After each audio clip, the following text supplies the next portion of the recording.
Welcome everybody. Today I'm going to do a quick tutorial on an oil and air filter change for my Cub Cadet XT2 GX54D from 2019.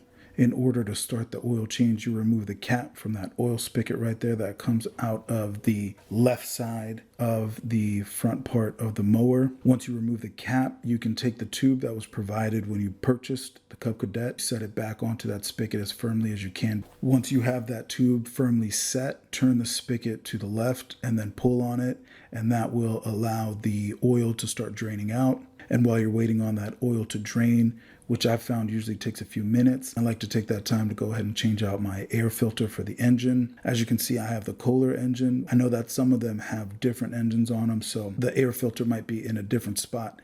As a matter of fact, even where you change the oil might be in a different spot. So this is for the Kohler engine. So as you can see here, I didn't think that air filter looked too bad at all. I made sure to set it in there nice and tight.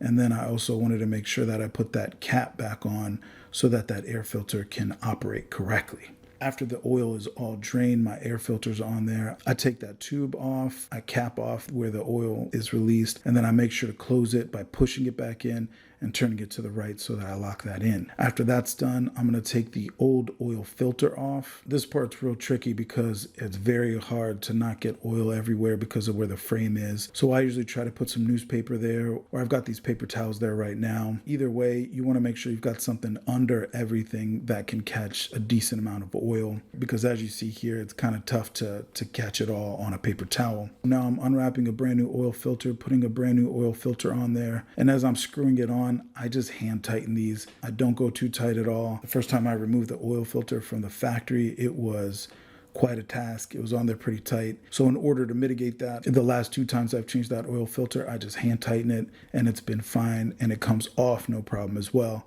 Right here, you'll see I'm cleaning as much as I can around that area. For the next few days, I'm gonna check under the lawnmower and right on the frame there where the oil filter is to make sure that no oil is leaking out. And by cleaning that area, it just makes it a little bit easier to see on that black frame. With that oil filter now secured, it's time for me to add the new oil. Like I said, this is 2 liters. I always check just in case, even though I know it's 2 liters.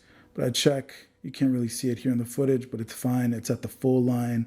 And then we're good to go. That's basically it. That was the quick tutorial on changing your oil and air filter on the Cub Cadet.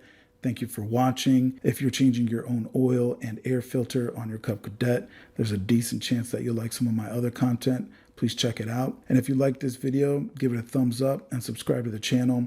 I've got more content on the way, and have a good one.